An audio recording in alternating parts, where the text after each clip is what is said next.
एक ओंकार सतनाम करता पुरख निर्भव निर्वैर अकाल मूरत अजूनी सैभं गुर प्रसाद। अंग 38वां।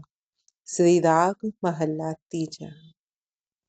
एक पिर राव है आपना, हऊँ कै दर पूछऊं जाए। सतगुर सेवी भाव कर, मैं पिर देहो मिलाए। कई भाग्यशाली स्त्रियां अपने प्रभु पति के साथ रमण करती हैं, उसी में लीन बनी रहती हैं, परंतु मैं ऐसा उपाय किससे पूछने जाऊं जिससे मैं श्रद्धा पूर्वक सतगुरु की सेवा करूं और वह मुझे प्रियतम प्रभु से मिला दे। सब उपाय आपे वेखे, किस नेड़े किस दूर। सबको उत्पन्न करके वह स्वयं ही सबकी देखभाल करता है। सब उपाय सबको उत्पन्न करके आपे वेखे, उनकी देखभाल भी वो स्वयं ही करता है। किस नेड़े किस दूर, और किसी को पास और किसी को दूर रखता है। किसको पास रखता है? जिसके पूर्व कर्मों के संस्कार अच्छे हैं, जो प्रभु की ओर पहले से ही बढ़े हुए हैं, या जो इस जन्म में आकर जिन्होंने अपना मार्ग सही मार्ग चुन लिया, तो वो उनके तो पास है। और किसी को वो दूर रखता है, दूर भी उनके कर्मों के हिसाब से रखता है। जो माया में ही जिए और माया में ही मर गए, उसी संस्कार में ही मर गए, अगला जन्म का जो संस्कार होगा फिर वो माया में ही होगा। उस जन्म में भी अगर वो परमात्मा को नहीं खोजते या उसके रास्ते पर नहीं चलते, तो फिर वो माया में ही मर जाएंगे दोबारा से, उसी में ही मरते खपते रहेंगे बार बार। उनसे परमात्मा फिर दूर ही बना रहता है। दूर परमात्मा नहीं है एक्चुअली, क्योंकि वो तो हर एक में व्याप्त है, घट घट में रमण कर रहा है। वो मनमुख ही उसे खोज नहीं पाता, उसे ढूंढ नहीं पाता, उसे पहचान नहीं पाता। तो किसी को वो पास और किसी को वो दूर रखता है। जिन पिर संगे जानिया, पिर रावे सदा हदूर। जिसने उस प्रभु पति को अपने साथ ही बना रहने वाला जान लिया है, जिसने ये समझ लिया है कि वो परमात्मा अंदर ही है, और समझकर उसको पहचान लिया है, उसको जान लिया है, और अब ये समझ आ गई है बात कि वो सदा ही अंग संग रहता है, वो सदा ही साथ बना रहने वाला है। वह सदैव उसको अपने हृदय में बसा लेती है। जिसको ये बात समझ आ गई है कि वो सदा साथ ही बना रहने वाला है, वह सदैव उसको अपने हृदय में बसा लेती है। मुंधे तू चल गुर के भाई, अनदिन रावै पिर आपना, सहजे सच समाय रहा। हे मुग्धा स्त्री, तू गुरु के प्रेम में ही चलती रहे,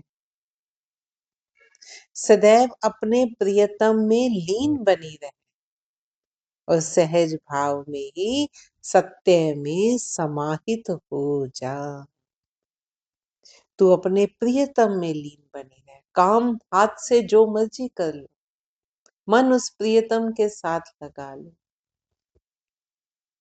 जब मन उसके साथ है तो समझो आप उसी में लीन बने हो, आप उसकी रजा में राजी रहने सीख गए हो, तो समझो आप उसी में लीन हो। वो किंतु परंतु आपने छोड़ दिया, उसने सुख दिया तो आपने एक्सेप्ट किया, उसने दुख दिया तो भी आपने एक्सेप्ट किया, उसी शान से एक्सेप्ट किया। यह है उसकी रजा में चलना। सदैव अपने प्रियतम में लीन बनी रहे और सहज भाव में समाहित हो जा। सहज भाव में, सहजता में तू समाहित हो जा, कि करने कराने वाला वो है, मैं कुछ नहीं, हट कुछ करने की जरूरत नहीं फिर, कि सब कुछ उसी ने करना है। किसकी किस्मत में कितना है, हम अपनी संतान के लिए इकट्ठा करते रहते हैं, इकट्ठा करते रहते हैं, उसको यूज ही नहीं करते। हमारे पास धन संपदा है तो भी नहीं यूज करते, अच्छे कामों में भी नहीं यूज करते और बुरे कामों में भी कई बार हम नहीं करते, अपने लिए नहीं करते। अगर बच्चे के भाग्य में है तो वो खुद कमाएगा ना, अगर नहीं है तो वो आपका भी एक सेकंड में उड़ा देगा।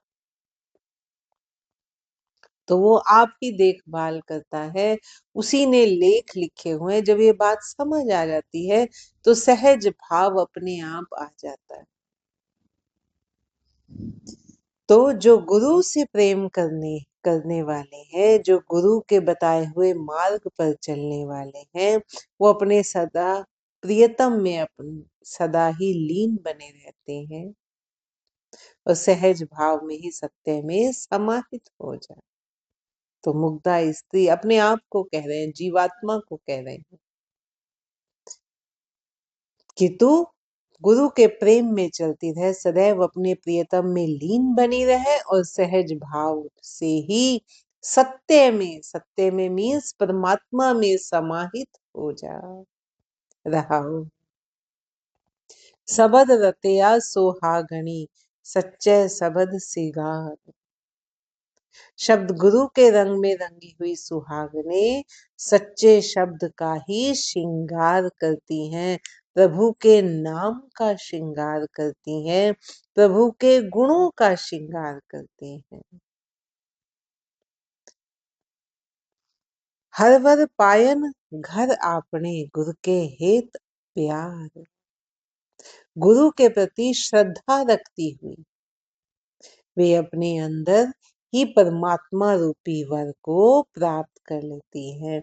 गुरु में श्रद्धा रखी है पहले, श्रद्धा है तभी विश्वास बनेगा, तभी उसकी शिक्षा पर आचरण करोगे।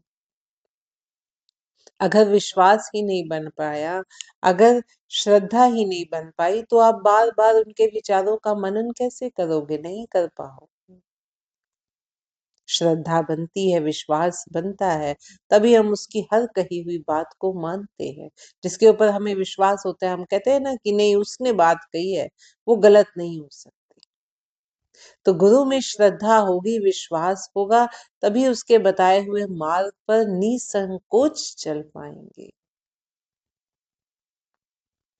तो गुरु के प्रति श्रद्धा रखती हुई वे अपने अंदर ही परमात्मा रूपी वर को प्राप्त कर लेती हैं, बाहर नहीं, अंदर ही, अपने अंतर मन में।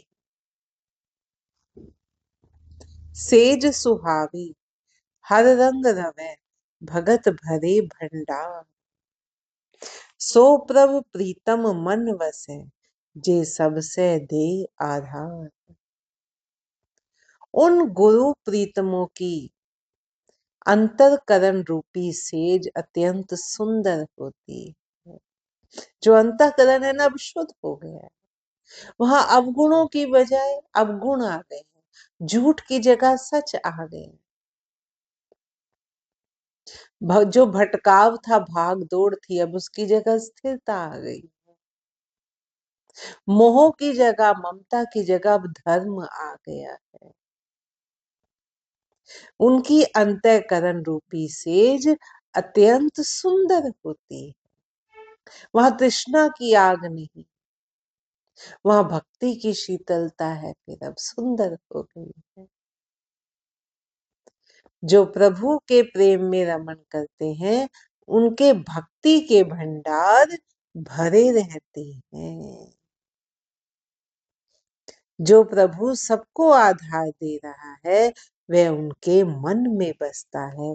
सो प्रभु प्रीतम मन वसै, जे सबसे दे आधार। जो सबको आधार देने वाला है, फिर वो परमात्मा उनके मन में बसता है। पिर सालाहन आपना, तिनके हूँ सद बलहार जाओ। जो अपने प्रियतम का गुणगान करती हैं, प्रियतम के गुणों का अनुवाद करती हैं। मैं सदा उन पर बलिहारी जाता हूँ। मन तन अर्पी सिर दे, तिनके लागा पाई। अपना मन तन एवं सिर अर्थात सब कुछ मैं उनको अर्पण करता हूँ और उनके चरण स्पर्श करता हूँ। जिन एक पछाणिया दूजा भाव चुकाए, मैं उनके चरण स्पर्श करता हूँ जिन्होंने द्वैत भाव को चुकाकर, मीन्स द्वैत भाव को हटाकर, मन से जो द्वैत भाव है उसको हटा दिया, केवल एक परमात्मा को पहचान लिया है। अंदर के सारे भ्रम, सारे संशय, वैर, ईर्ष्या, विरोध सब खत्म हो गए। वो खत्म हुए हैं तो एक परमात्मा को पहचान लिया है। गुरमुख नाम पछाणिए, नानक सच समाए। ये नानक, गुरमुख बनकर ही नाम की पहचान आती है। गुरमुख बनकर, गुरु की ओर उन्मुख होकर, गुरु की बताए रास्ते पर चलकर, उसकी शिक्षा का, उनकी बताई हुई शिक्षा का विचार मनन करके उसे आचरण में लाने के बाद नाम की पहचान होती है और सत्य में समाहित हुआ जाता है। गुरमुख नाम पछाणिए, नानक सच समाए।